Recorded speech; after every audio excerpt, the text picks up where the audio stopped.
श्रीगुरुभ्यो नमः। नारायणाय परिपूर्णगुणार्णवाय विश्वोदयस्थितिलयो नियतिप्रदाय ज्ञानप्रदाय विबुधासुरसौख्यदुःख सत्कारणाय वितताय नमो नमस्ते। नारायणं सुरगुरुं जगदेकनाथं भक्तप्रियं सकललोकनमस्कृतं च त्रैगुण्यवर्जितमजं विभुमाध्यमीशं वन्दे भवघ्नममरासुरसिद्धवन्द्यम्। नारायणं नमस्कृत्य नरं चैव नरोत्तमं देवीं सरस्वतीं व्यासं ततो जयमुदीरये।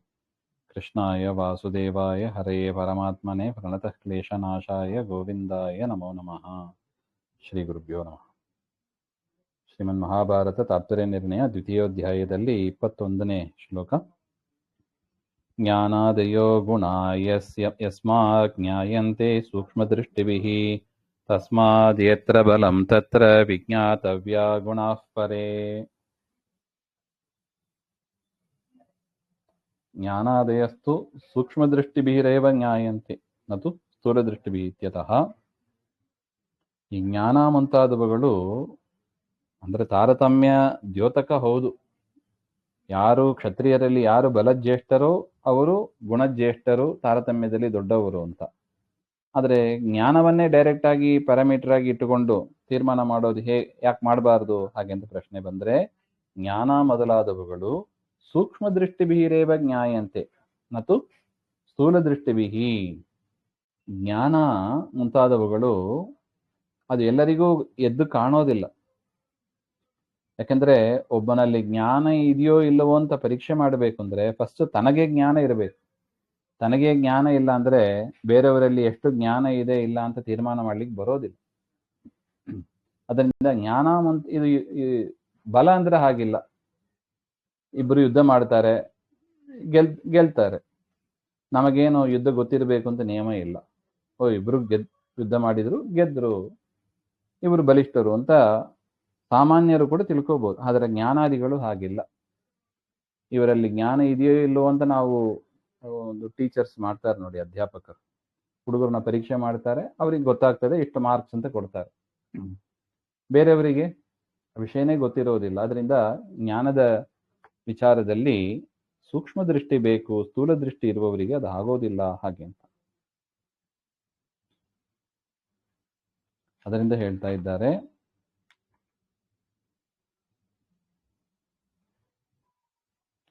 ಜ್ಞಾನಾದಯೋ ಗುಣಃ ಯಸ್ಮಾತ್ ಜ್ಞಾಯಂತೆ ಸೂಕ್ಷ್ಮ ದೃಷ್ಟಿಭಿಃ ತಸ್ಮಾದ್ ಯತ್ರ ಬಲಂ. ಅದರಿಂದ ಎಲ್ಲಿ ಬಲ ಇದೆಯೋ ತತ್ರ ವಿಜ್ಞಾತವ್ಯ ಗುಣಾಃ ಪರೇ. ಅಲ್ಲಿ ಬೇರೆ ಗುಣಗಳು ಕೂಡ ಇದೆ ಹಾಗೆ ಅಂತ ನಾವು ತಿಳ್ಕೋಬೇಕು ಹಾಗೆ ಅಂತ. ಇದು ನಿರ್ಣಯ ಆಚಾರ್ಯರು ಮಾಡಿಕೊಟ್ಟ ಮಹಾ ಉಪಕಾರ. ತಾರತಮ್ಯ ಏನಂದ್ರೆ ನಮಗೇನ್ ಗೊತ್ತಾಗ್ತದೆ ಹಾಗೆ ಅಂತ. ಇನ್ನು ದೇವೇಶ್ವೇವ ನ ಚಾನ್ಯೇಷು ವಾಸುದೇವ ಪ್ರತೀಪತಃ ಕ್ಷತ್ರಾದನ್ಯೇಷ್ವಪಿ ಬಲಂ ಪ್ರಮಾಣಂ ಯತ್ರ ಕೇಶವಃ.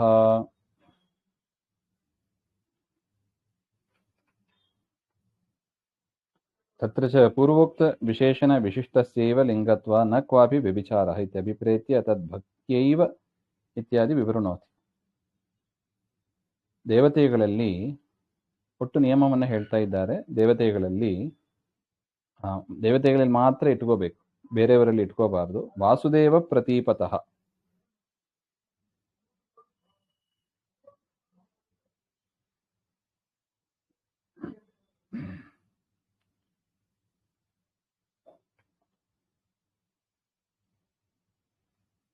ಕ್ಷತ್ರಾದನ್ಯೇಷ್ವಪಿ ಬಲಂ ಪ್ರಮಾಣಂ ಯತ್ರ ಕೇಶವಃ ಹಾಗೆ.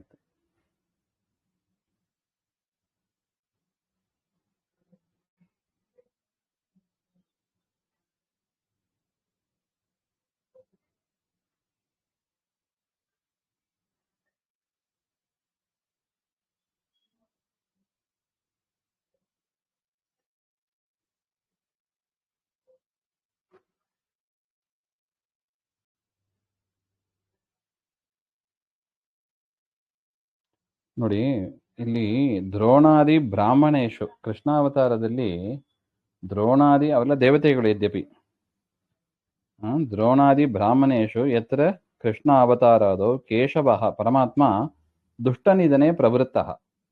ತನ್ನ ಪ್ರತೀಪ ಅಂದ್ರೆ ವಿರುದ್ಧ ಮಾಡತಕ್ಕವರನ್ನ ಸಂಹಾರ ಮಾಡುವುದಕ್ಕಾಗಿಯೇ ಪರಮಾತ್ಮ ಅವತಾರ ಮಾಡಿದ್ದು. ತತ್ರ ಕ್ಷತ್ರಾದನ್ಯೇಷು ದ್ರೋಣಾದಿಷು ಬಲಮೇವ ಸರ್ವಾಧಿಕ್ಯ ಪ್ರಮಾಣಂ. ಅಲ್ಲೂ ಕೂಡ ಮತ್ತೆ ಬಲವೇ ಪ್ರಮಾಣ ಬಂತಲ್ಲ. ಹಾಗೆಂದ್ರೆ ದ್ರೋಣಾಚಾರ್ಯರ ಬಲ ಇಟ್ಕೊಂಡು ತಾನೆ ನಾವು ದುರ್ಯೋಧನನು ಕೂಡ ಶರಣು ಹೋದ. ಅಷ್ಟು ಬಲ ಇದೆ ಅಂತ ಗೊತ್ತು. ಅದರಿಂದ ಬಲಮೇವ ಸರ್ವಾಧಿಕ್ಯ ಪ್ರಮಾಣಂ. ಹಾಗೆ ಕ್ಷತ್ರಿಯ ಪದಂ ಅಸ್ವೀಕೃತ ಕ್ಷತ್ರಿಯ ಧರ್ಮನಾಂ ವ್ಯಾವರ್ತಕಂ. ಯದ್ಯಪಿ ಅವರು ಕ್ಷತ್ರಿಯ ಧರ್ಮ ಸ್ವೀಕಾರ ಮಾಡಿಲ್ಲ.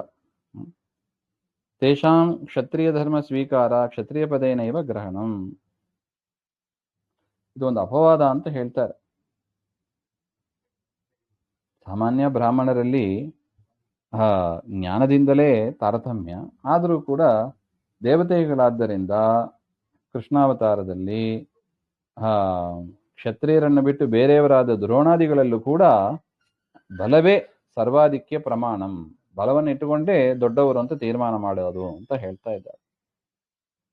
ದ್ರೋಣಾದೀನಾಂತೂ ಸ್ವೀಕೃತ ಕ್ಷಾತ್ರಧರ್ಮತ್ವೇನ, ಅವರೆಲ್ಲ ಕ್ಷತ್ರಧರ್ಮವನ್ನೇ ಸ್ವೀಕಾರ ಮಾಡಿದ್ದು ಆ ಸಂದರ್ಭದಲ್ಲಿ. ಅದಕ್ಕೆ ತಾನೇ ಯುದ್ಧ ಮಾಡ್ಲಿಕ್ಕಾಯ್ತು. ಯುದ್ಧ ಮಾಡೋದು ಕ್ಷತ್ರಿಯ ಧರ್ಮ. ದ್ರೋಣರು ಯುದ್ಧ ಮಾಡಿದ್ದಾರಂದ್ರೆ ಆ ಸಂದರ್ಭದಲ್ಲಿ ಅವರು ಕ್ಷತ್ರ ಧರ್ಮವನ್ನ ಸ್ವೀಕಾರ ಮಾಡಿದ್ರು ಅಂತ ಅರ್ಥ.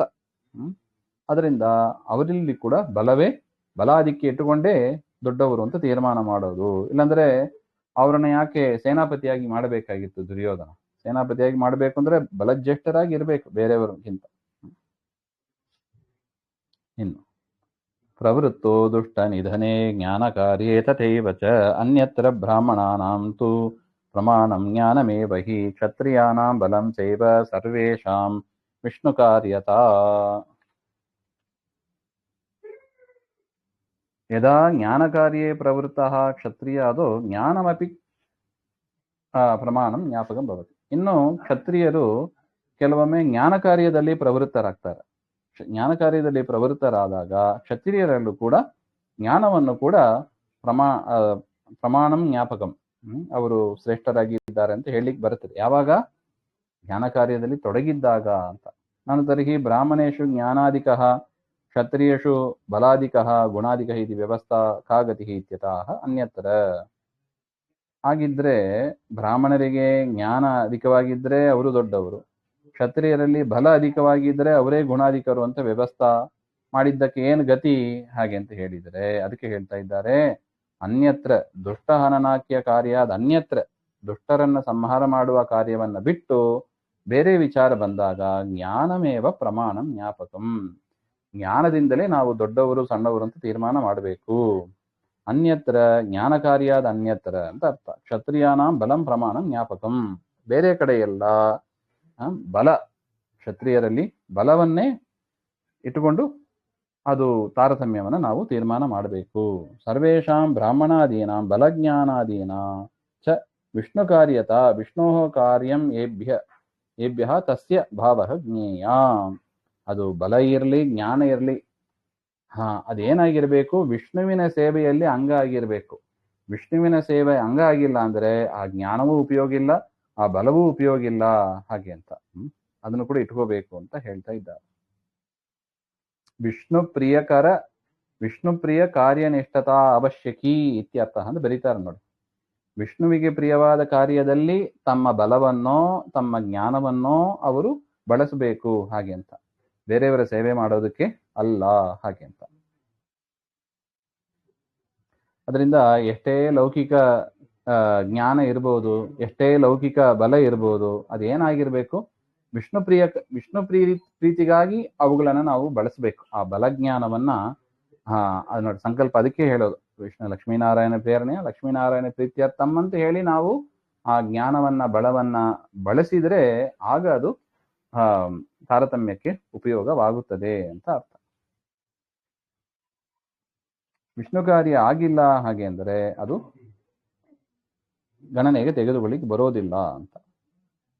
ಕೃಷ್ಣ ರಾಮಾದಿ ರೂಪೇಶು ಬಲ ಕಾರ್ಯೋ ಜನಾರ್ದನ ದತ್ತ ವ್ಯಾಸಾದಿ ರೂಪೇಶು ಜ್ಞಾನ ಕಾರ್ಯಸ್ತಥಾ ಪ್ರಭು. ನಾನು ವಿಷ್ಣೋ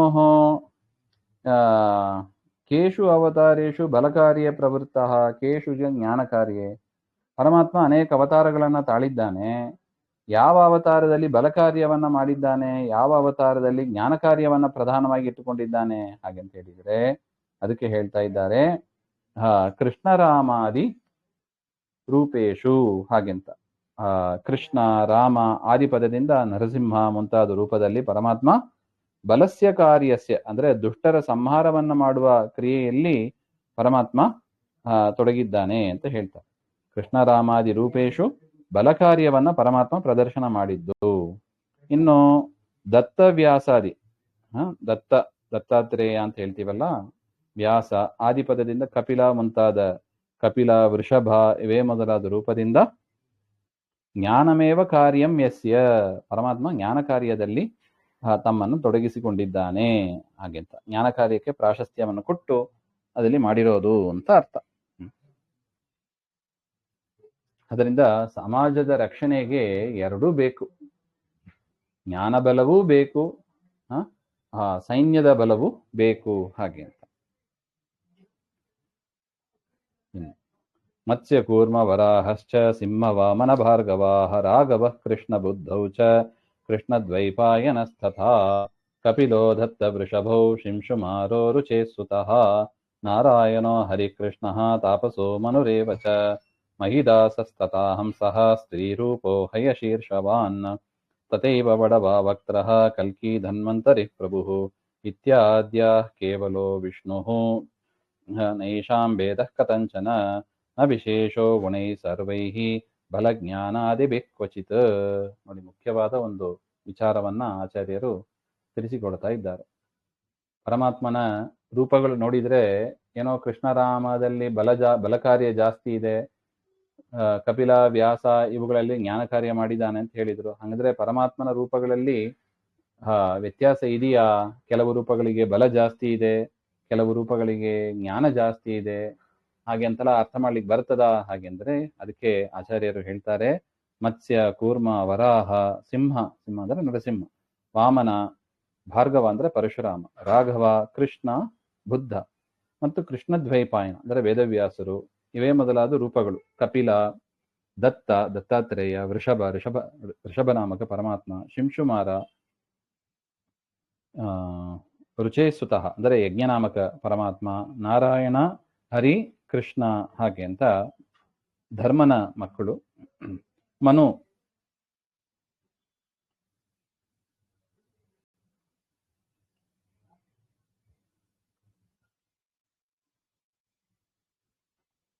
ತಾಪಸ ಮನು ಅಂತ ನಾವೇನು ಹೇಳ್ತೀವಿ, ಆ ತಾಪಸ ಮನು ಅದೆಲ್ಲ ಪರಮಾತ್ಮನ ಸಾಕ್ಷಾತ್ ರೂಪಗಳು. ಇನ್ನು ಮಹಿದಾಸ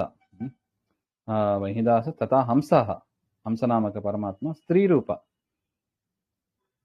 ಸ್ತ್ರೀರೂಪ ಅಂದ್ರೆ ನಾರಾಯಣಿ ರೂಪ ಅಂತ ಹೇಳ್ತಾರೆ. ಮತ್ತು ಹಯಶೀರ್ಷವಾನ್ ಹೈಗ್ರೀವ ರೂಪ, ತಥೈವ ಬಡವಾವಕ್ತ್ರಃ ಬಡವಾಗ್ನಿ ಅಂತ ಸಮುದ್ರ ಅಂತರ್ವಾಸಿ ಅಂತ ಕರೀತಾರೆ. ಸಮುದ್ರದ ಮಧ್ಯದಲ್ಲಿ ಒಂದು ಅಗ್ನಿ ಇದೆ, ಅಲ್ಲಿ ಇರತಕ್ಕ ಪರಮಾತ್ಮನ ರೂಪ ವಡವಾವಕ್ತ್ರ ಹಾಗೆ ಅಂತ ಕರೀತಾರೆ.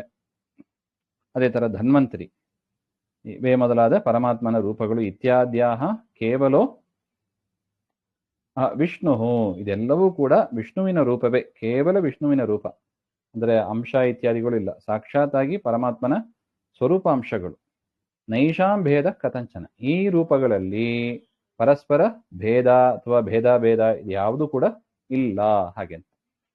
ನ ವಿಶೇಷೋ ಗುಣೈಹಿ ಸರ್ವೈಹಿ, ಯಾವ ಗುಣನಿಮಿತ್ತವಾಗಿಯೂ ಕೂಡ ವ್ಯತ್ಯಾಸ ಇಲ್ಲ ಹಾಗೆ ಅಂತ ಹೇಳ್ತಾರೆ. ಸರ್ವೈಹಿ ಬಲಜ್ಞಾನಾದಿವಿ ಕ್ವಚಿತ್, ಬಲ ಜ್ಞಾನ ಇದು ಯಾವುದರಿಂದಲೂ ಕೂಡ ವ್ಯತ್ಯಾಸ ಇಲ್ಲ ಹಾಗೆ. ಅಂದ್ರೆ ಕೃಷ್ಣರಾಮಾದಿಗಳಲ್ಲಿ ಎಷ್ಟು ಬಲಜ್ಞಾನ ಇದೆಯೋ ಕಪಿಲವ್ಯಾಸರಲ್ಲೂ ಕೂಡ ಅಷ್ಟೇ ಜ್ಞಾನ ಬಲ ಇದೆ. ಅಂದ್ರೆ ಕೆಲವೊಮ್ಮೆ ಪರಮಾತ್ಮ ವ್ಯಕ್ತ ಮಾಡ್ತಾನೆ, ಕೆಲವೊಮ್ಮೆ ವ್ಯಕ್ತ ಮಾಡೋದಿಲ್ಲ ಅಂತ ಅಷ್ಟೇ ವ್ಯತ್ಯಾಸವೇ ಹೊರತು ದೇವರಲ್ಲಿ ಗುಣಗಳಲ್ಲೇ ವ್ಯತ್ಯಾಸ ಬಂದೋಯ್ತು, ಹೆಚ್ಚು ಕಡಿಮೆ ಆಗೋಯ್ತು ಹಾಗೆ ಅಂತ ನಾವು ತಿಳಿಯಬಾರದು ಹಾಗೆ.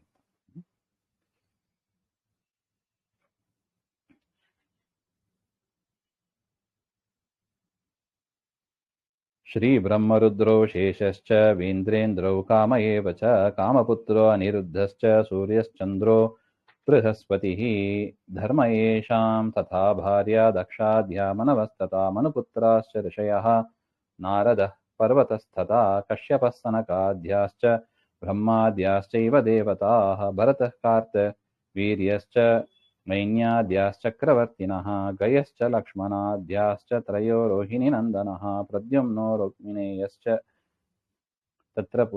ತತ್ಪುತ್ರಶ್ಚ ಅನಿರುದ್ಧಕಃ ನರಃ ಫಲ್ಗುಣ ಇತ್ಯಾದ್ಯ ವಿಶೇಷಾವೇಶಿನೋ ಹರೇಃ.